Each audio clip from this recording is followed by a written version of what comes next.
आज गुढीपाडवा संपूर्ण राज्यभरामध्ये गुढीपाडव्याचा सण मोठ्या जल्लोषात साजरा केला जातोय। त्याच पार्श्वभूमीवरती दादरच्या छत्रपती शिवाजी महाराज पार्क परिसरामध्ये मनसेचा गुढीपाडवा मेळावा पार पडणार आहे।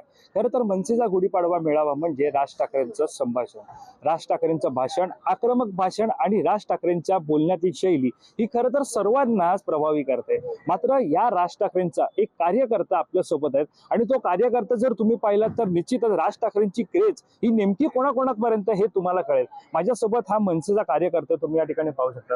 हा खरं तर कार्यकर्ता म्हणजे वयाने खूप लहान आहे, ज्याला अजून राजकारणामध्ये ज्याला राजकारण कसं चालतं काय असतं तेही सुद्धा माहिती नाही। मात्र केवळ राज ठाकरेंवरचं प्रेम, राज ठाकरे करत असलेले भाषण याने तो मनसेच्या सगळ्या भूमिकांवरती प्रेरित झालेला आहे। त्याच्याशी आपण संवाद साधणार आहोत। त्याला नेमकं राज ठाकरे का आवडतात, राज ठाकरेंच्या भाषणातले कोणते मुद्दे आवडतात हे आपण त्याच्याकडनं जाणून घेणार आहोत।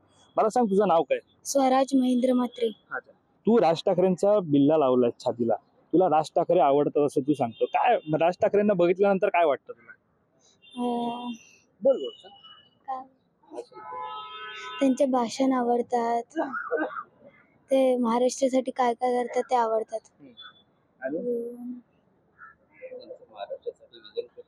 महाराष्ट्रासाठी विजन लय मोठा आहे। तू राज ठाकरेंचं भाषण नेहमी पाहतो?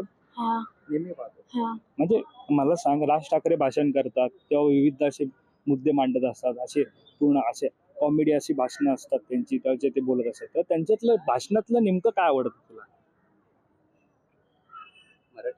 मराठी भाषेसाठी हे करतात तेव्हा ते आवडतं। बरं, किती वर्षांपासून तू ऐकतोय आणि केव्हापासून तुला आवडतं हे राज ठाकरेंचं भाषण ऐकायला? केव्हापासून बघतोस ते भाषण? 6 वर्षापासून। 6 वर्षांपासून। आता तुझं वय काय?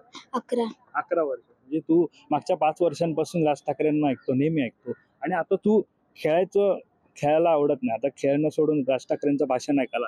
हा।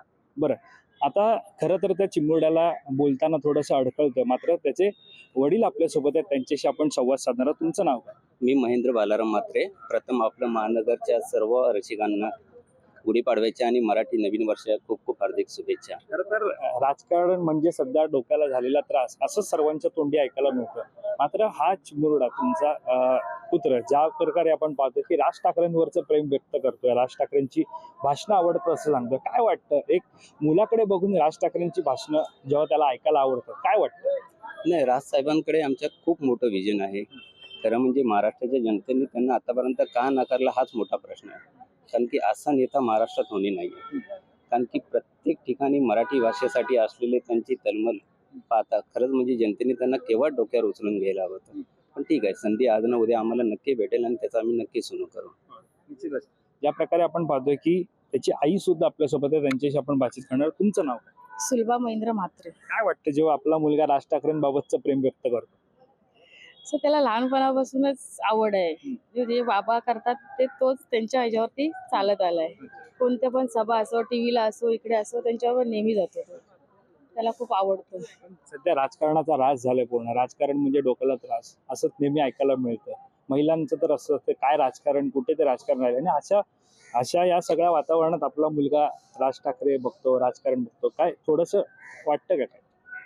असं काय वाटतं? राजकारणात फक्त आम्हाला एकच आहे, मनसेकडूनच खूप अपेक्षा आहे। बाकीच्या सर्व राजकीय पक्षांनी महाराष्ट्रात चिखल करून ठेवलेला आहे। फक्त आमचा एकमेव महाराष्ट्र नवनिर्माण पक्ष जो कोणाच्या बरोबर युती किंवा आघाड्या करून नाही आहे, हा एकमेव आमचा पक्ष आहे जो स्वतंत्र लढतोय आणि महाराष्ट्राच्या मराठी माणसासाठी लढतोय। निश्चित, धन्यवाद आमच्याशी बातचीत केल्या संदर्भात। तर खरं तर अनेक मनसैनिक जे आहेत ते आता या दादरच्या छत्रपती शिवाजी महाराज पार्क परिसरामध्ये दाखल व्हायला सुरुवात झालेली आहे। नुकताच आपण पाहायला गेलं तर चिमुरडा सुद्धा दाखल झाला, मनसेचे अध्यक्ष राज ठाकरे यांचं भाषण ऐकण्यासाठी तो खास करून या ठिकाणी दाखल झालेला आहे। त्यामुळे निश्चितच आता राज ठाकरे नेमकं कोणत्या मुद्द्यांना हात घालतात, नेमकं काय भाषण करतात हे पाहणं महत्त्वाचं ठरणार आहे। कॅमेरा पर्सन अवधेश कोरीसह मी वैभव पाटील, मुंबई।